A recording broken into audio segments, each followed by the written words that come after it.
Ali Məhkəmə mənzillərin sahəsi ilə bağlı yaranan mübahisələrə aydınlıq gətirəcək yeni qərar qəbul edib. Bilirsiniz ki, bəzən binalarda mənzil alarkən müqavilədə göstərilən sahə ilə faktiki sahə arasında xeyli fərqlər olur. Bu zamanda mənzil satan sahibkarla vətəndaş arasında mübahisələr yaranır. Odur ki, Ali Məhkəmə bununla bağlı mühüm qərar qəbul edib. Həmin qərar bu kimi mübahisələrə aydınlıq gətirəcək qərardır. Ali Məhkəmənin qərarında bildirilir ki, çoxmənzilli binalardan mənzil alan şəxslərlə bina tikən şirkətlər arasında ən çox rast gəlinən mübahisələrdən biri mənzilin sahəsi ilə bağlıdır.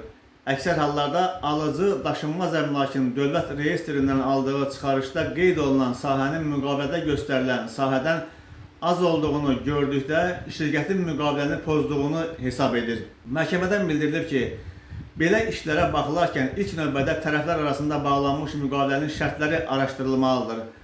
Əgər müqavilədə mənzilin sahəsinin hansı qayda ilə hesablanacağı, məsələn, içdən içə, çöldən çölə və ya şəhərsalma qanunvericiliyinə uyğun ayrıca razılaşdırılıbsa, mübahisə həmin şərtlərə uyğun həll olunmalıdır. Bu baxımdan mənzil almaq istəyən şəxslər müqaviləni imzalamazdan əvvəl mənzilin sahəsinin hansı qaydada hesablanacağına dair şərtlərə xüsusi diqqət yetirməlidirlər. Müqavilədə sahənin hesablanması qaydası müəyyən edilməyibsə, müqavilədə göstərilən sahənin mənzilin faktiki işçi sahəsinə uyğun gəlib-gəlmədiyi yoxlanılmalıdır. Mənzilin işçi sahəsi dedikdə bayır və ya ara divarlarının, habelə məhəccərlərin və sobanın altındakı sahələr nəzərə alınmadan və şəhərsalma və tikinti qanunvericiliyində nəzərdə tutulmuş azaltma əmsalı tətbiq edilmədən müəyyən edilən sahə nəzərdə tutulur. Bu zaman yerində ölçmə aparılmalı və bu ölçmənin nəticəsində mənzilin işçi sahəsi müqavilədə razılaşdırılmış sahəyə uyğun gəlirsə, şirkət müqavilə üzrə sahəyə dair öhdəliyini lazımi qaydada icra etmiş hesab edilir. Əksinə, faktiki işçi sahənin müqavilədə nəzərdə tutulan sahədən az olduğu müəyyən edilərsə, bu artıq şirkətin müqavilə öhdəliyini qüsurlu icra etməsi kimi qiymətləndirilir. Daşınmaz əmlakın dövlət reyestrində mənzilin ümumi sahəsi şəhərsalma və tikinti qaydalarına uyğun balkon və terrasların sahələri müvafiq azaltma əmsalına vurmaqla hesablanır. Bu əmsal həmin sahələri fiziki olaraq kiçilmir. Sadəcə ümumi sahənin normativ qaydada hesablanması üsulunu müəyyən edir. Balkon, terras və bəzi digər açıq sahələr yaşayış otaqları ilə eyni funksiyanı daşımır. Onlar adətən yaşayış üçün nəzərdə tutulmur. İqlim şəraitindən asılı olaraq məhdud istifadə olunur və istifadəyə yararlılıq baxımından daha aşağı dəyərə malikdir. Buna görə də onların faktiki ölçüsü tam həcmdə deyil, 0,3 əmsalı tətbiq edilməklə ümumi sahəyə daxil edilir. Başqa sözlə, 0,3 əmsalının məqsədi ümumi sahəni kiçiltmək deyil, tətbiq edildiyi sahənin yaşayış sahəsi ilə müqavilədə normativ dəyərini müəyyən etməkdir.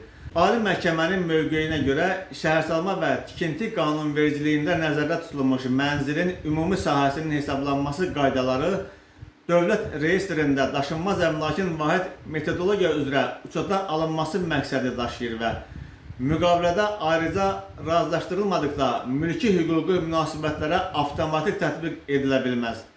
Əks yanaşma müqavilə azadlığı prinsipinə zidd olar. Odur ki, çıxarışdan mənzilin sahəsinin qanunvericilikdə nəzərdə tutulmuş azaltma əmsalı tətbiq edilməklə müqavilədə göstərilən sahədən az hesablanması, əgər tərəflər müqavilədə mənzilin sahəsinin həmin qaydalara uyğun hesablanacağını razılaşdırılmayıbsa, şirkətin müqavilə öhdəliyini pozması anlamına gəlmir. Bu zaman müqavilədə nəzərdə tutulan sahə faktiki olaraq mövcud olur. Fərq yalnız dövlət reyestrində ümumi sahənin normativ qaydada hesablanması metodologiyasından irəli gəlir. Əgər şəxs mənzili qəbul etdikdən sonra daxilində yenidən qurma və ya planlaşdırma işləri aparıbsa və nəticədə işçi sahəsinin bir hissəsi divaraltı sahəyə çevrilibsə, Bu zaman öhdəliyin icrası mənzilin təhvil verildiyi vəziyyət və ilkin layihə sənədləri əsasında yoxlanılmalıdır.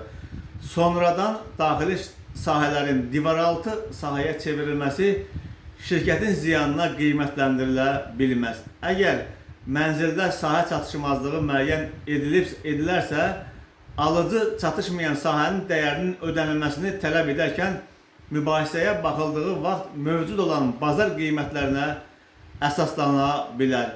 Çoxmənzilli binanın tərkib hissəsi ilə əlaqədar müqavilənin qüsurlu icrası ilə bağlı tərəflər üzrə 5 illik iddia müddəti tətbiq edilir və bu müddətin axımı mənzilin fiziki təhvil alındığı gündən hesablanır.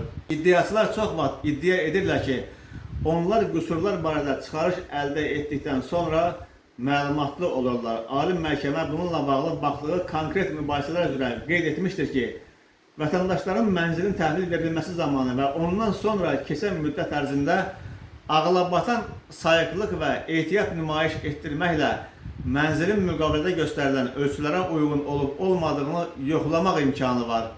Nəticə etibarilə iddia müddəti keçdikdən sonra qaldırılmış iddialar üzrə hətta mənzildə faktiki sahə çatışmazlığı müəyyən edilsə belə, cavabdeh şirkət iddia müddətinin tətbiqi barədə ərizə verərsə, iddia təmin edilməyəcəkdir.